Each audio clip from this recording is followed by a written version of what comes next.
আসসালামু আলাইকুম বন্ধুরা, কেমন আছেন সবাই? আশা করি সবাই ভালো আছেন এবং সুস্থ আছেন। আমি ভালো আছি আলহামদুলিল্লাহ। তো আজকে চলে আসলাম নতুন আরও একটি ভিডিও নিয়ে। দেখতে থাকুন, আশা করি আপনাদের ভালো লাগবে। তো এখন হচ্ছে সকাল 10টা প্রায়। আর নাস্তার জন্য আমি কিছুটা ছোলা ভিজিয়ে সিদ্ধ করে রেখেছিলাম, এখন ভেজে নিব নাস্তা করার জন্য।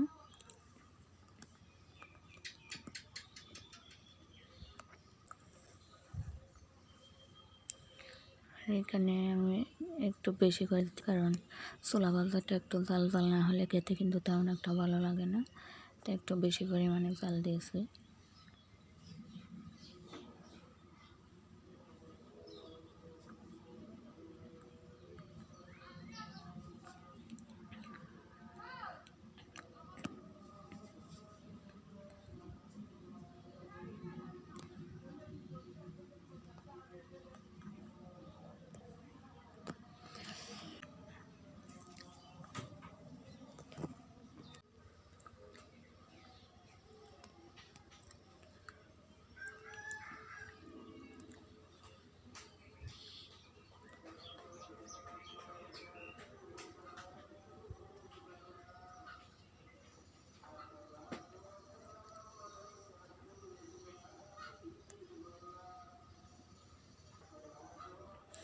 খাওয়া দাওয়া শেষ করে এখন এদিকে আমি কিছু শুটকি কিনে রেখেছিলাম তরকারি আর ভর্তা খাওয়ার জন্য। এই যে ছোটো চিংড়ি মাছ, এগুলো দিয়ে ভর্তা খেতে কিন্তু অনেক মজা হয়।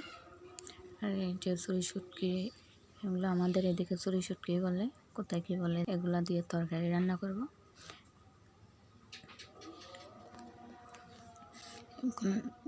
চিংড়ি শুটকিগুলো আমি প্লাস্টিকের জারের মধ্যে রেখে দেব। আর বড় শুটকিগুলো পরিষ্কার করে রাখবো একটু, যাতে রান্না করার সময় ঝামেলা না হয়।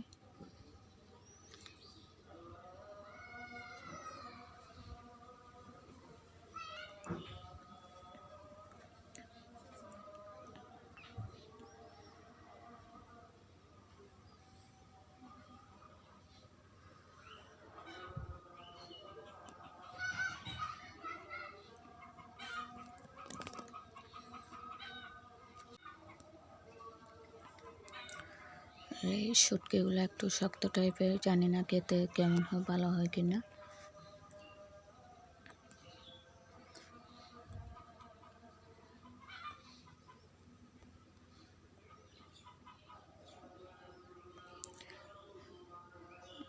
এগুলো আমি সুন্দর করে পরিষ্কার করে ছোটো ছোটো টুকরা করে রাখবো, তাহলে রান্না করার সময় সুবিধা হবে। এখান থেকে এটা এরকম নিয়ে রান্না করে নিতে পারবো। শুটকির তরকারি অনেকে খেতে চায় না, বাট আমার খুব ফেভারিট শুটকির তরকারি। এই যে সবগুলা কেটে আমি ছোটো ছোটো করে কেটে নিলাম। এগুলাও একটা প্লাস্টিকের জারের মধ্যে রেখে দেব।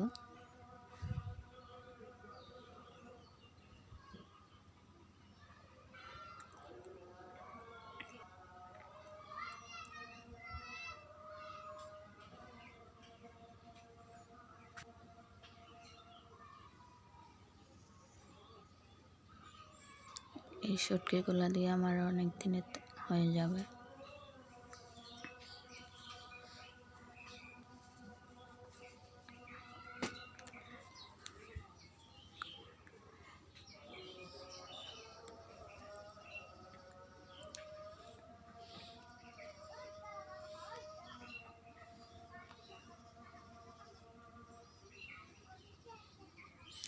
আর এই যে ছোটো মাছগুলো, এগুলো তো তরকারি রান্না করে খাওয়া যাবে না, এগুলো ভর্তা খাওয়া যাবে। এগুলোর ভর্তা কিন্তু অনেক মজা হয়।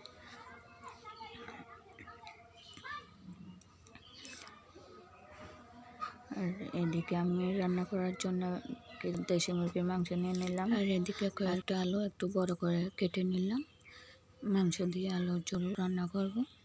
আর এদিকে মশলা, পেঁয়াজ, রসুন, আদা সব কিছু নিয়ে নিলাম। আজকে আমি বাটা মশলা দিয়ে মাংসটা রান্না করব।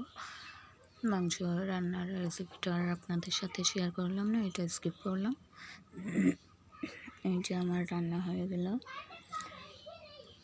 আর আমি তেমন কিছু রান্না করি না, যে কোনো একটা বা দুইটা তরকারি রান্না করি, কারণ বেশি রান্না করলে তরকারি থেকে যায়, পরে বাসি তরকারি তো আর খাওয়া যায় না।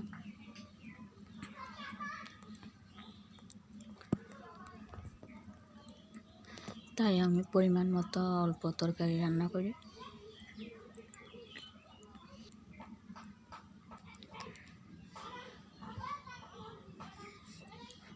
খাওয়া দাওয়া শেষ করে যে কাঁঠালের ভিডিওটা মনে হয় এর আগে দিয়েছিলাম আমি।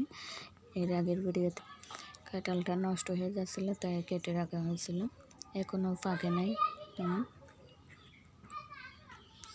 এই কাঁঠালগুলো পাকতে অনেকটা সময় লাগে, মানে সিজনের লাস্টে গিয়ে পাকে।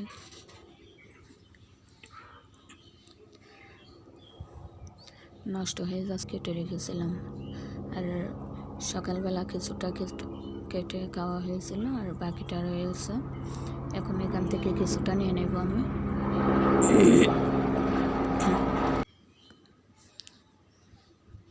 এখান থেকে অল্প পরিমাণ নিয়ে নেব এখন খাওয়ার জন্য, আর বাকিটা রেখে দেব। একসাথে তো আর এতগুলো খাওয়া যাবে না।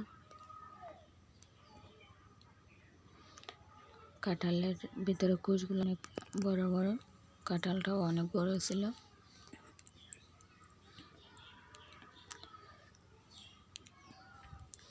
আর এরকম শক্ত টাইপের কাঁঠালগুলাই কিন্তু আমার ভালো লাগে, নরম হয়ে গেলে তেমন একটা ভালো লাগে না খাইতে।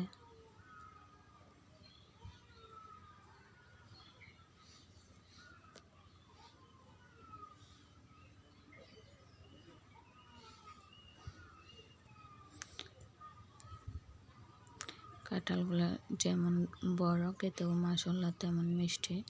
আজকের ভিডিওটা পর্যন্ত, আশা করি সবাই ভালো থাকবেন। আল্লাহ হাফেজ।